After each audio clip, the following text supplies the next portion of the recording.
स्वार्थ रहित होकर, उसमें लेश मात्र भी उसका स्वार्थ ना चाह सब यानी सारी प्राणियों, तस्माद असक्तः सततम कार्यम कर्म समाचर। इसलिए अर्जुन को उपदेश देते हुए भगवान कृष्ण कहते हैं कि हे अर्जुन, अर्जुन तो यहाँ केवल पांडुपुत्र अर्जुन के लिए ये गीता नहीं कही जा रही। अगर आप अर्जुन शब्द का अर्थ देखेंगे तो हमारे यहाँ ये हिंदी का एक शब्द है, हिंदी में एक शब्द आता है ऋजु। गणित वगैरह या मैथमेटिक्स में कभी आप लोगों ने हिंदी में पढ़ा होगा ऋजु रेखा। ऋजु रेखा को इंग्लिश में कहते हैं स्ट्रेट लाइन, सरल रेखा।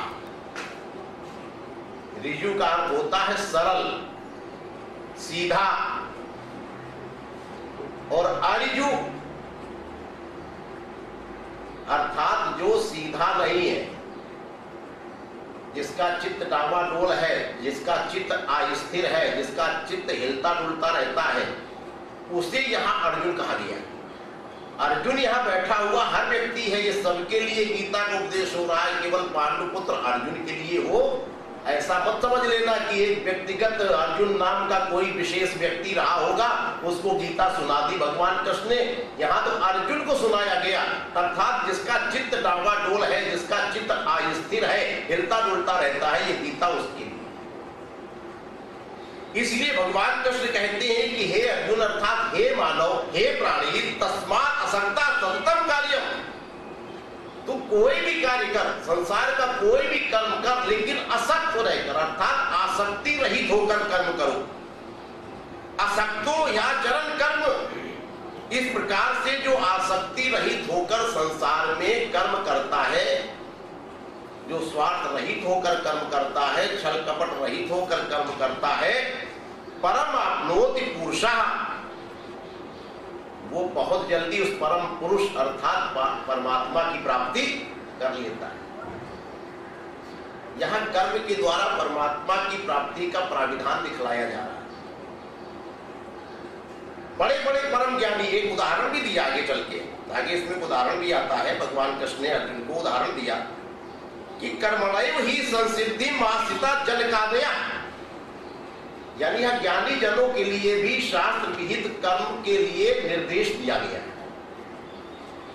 जैसे वेदांत में ज्ञानी लोग कहते हैं ज्ञानियों के लिए कोई कर्म नहीं, ठीक है, हम भी मानते हैं कर्म नहीं है, लेकिन यहाँ पर भगवान कृष्ण एक एग्जाम्पल देते हैं, उदाहरण देते हैं कि कर्मणैव ही संसिद्धि, जनक आदि जितने भी परम ज्ञानी तत्ववेत्ता हुए हैं, वो आसक्ति रहित कर्म द्वारा ही, उन्होंने भी किया, इतना बड़ा राजपाट चलाते थे, इतनी बड़ी प्रजा का पालन करते थे, पत्नी भी थी, पुत्र भी थे, पुत्रियां भी थी, सबके शादी ब्याह कर्म कांड क्या नहीं किया जनक जी ने।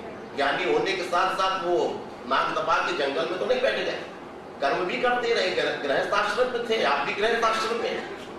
तो यहाँ ये दिखलाया गया कि कर्म तो परम ज्ञानियों के लिए भी है, जब तक ये शरीर है। काम्यानाम कर्मणाम न्यासम संन्यासम कवयो विदु, अगर सन्यासी भी हो गया है तो वहां भी भगवान कृष्ण ने कहा है कि सन्यासी वो है जो काम्य कर्मों का अर्थात सकाम कर्मों का परित्याग कर दे। जब तक ये पांच भौतिक शरीर है, उस परम ज्ञानी तत्ववेत्ता सन्यासी के लिए भी कर्म करना होगा। बिना कर्म के आप रह नहीं सकते, हमें भी करना है। हम भी भाग भाग के कानपुर से बंबई आते हैं, हम भी कर्म करते हैं। तो ये दिखलाया जा रहा है कि कर्म के द्वारा जनक आदि जितने बड़े बड़े तत्ववेत्ता ज्ञानी जन हुए हैं, वो सब आसक्ति रही, अर्थात कर्म तो करना है लेकिन निष्काम कर्म, उसमें सकामता नहीं होनी चाहिए, उस कर्म में आसक्ति नहीं होनी चाहिए, हमारा अटैचमेंट नहीं होना चाहिए उस कर्म में। ये भगवान कृष्ण अर्जुन को बतला रहे हैं कि आसक्ति रहित कर्म द्वारा ही जनक आदि बड़े बड़े तत्ववेत्ता परम ज्ञानी भी परम सिद्धि को प्राप्त हो गए। लोक संग्रह में वापि श्रमपश्यन कर्तुम अर्हसि, इसलिए हे अर्जुन केवल लोक संग्रह के लिए, संसार में रहना है, शरीर का भरण पोषण करना है, पत्नी का पालन करना है, बच्चों की फीस भरनी है, पढ़ाना लिखाना है, तो कुछ तो लोक संग्रह करना होगा। लोक संग्रह करना है, लेकिन इस लोक संग्रह को देखते हुए तू कर्म करने को ही योग्य है, अर्थात तुझे भी कर्म ही करना चाहिए। क्योंकि अर्जुन जब युद्ध से विरत होता है, वो सन्यासी बनने की सोचता है कि मैं कर्म नहीं करूंगा। कर्म से हमारा तात्पर्य युद्ध से है। वहां महाभारत का युद्ध तैयार है, लड़ने के लिए आया है अर्जुन। अब लड़ना नहीं चाहता, हथियार डाल रहा है। आपके पास विवाह कर लिया, शादी कर ली, सब कुछ हो गया, अब नौकरी चाकरी नहीं है, जब जिम्मेदारी बढ़ गई तो आप हथियार डाल के बाबा जी बनने की सोचते हो। अग्रवाल हाउस में आके संतों का प्रवचन सुन करके उनके पास जाकर महाराज हमें भी आप उपदेश देकर संत बना लो। तो ये संत बनने की प्रेरणा कहाँ से आई? जिम्मेदारियों से भागने के कारण। क्योंकि आप देख रहे हैं हम पत्नी का पालन नहीं कर सकते। उस समय तो खुशी खुशी में आपने सेहरा बांध लिया सर पे, फंस गए जाकर, अब आप भाग रहे हैं। उस समय अर्जुन भी भाग रहा।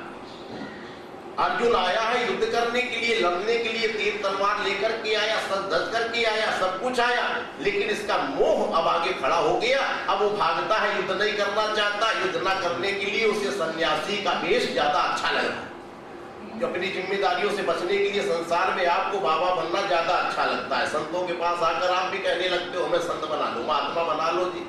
क्यों? क्योंकि हमें जिम्मेदारियों से मुक्ति मिल जाएगी। इसलिए भगवान कृष्ण अर्जुन को कर्म में प्रेरित करते हैं।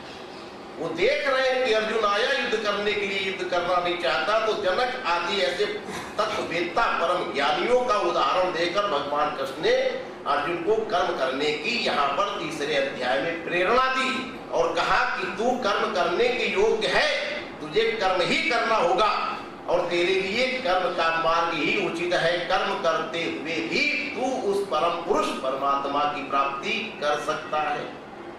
आइए इसके साथ गीता का 5 अध्याय समाप्त हुआ।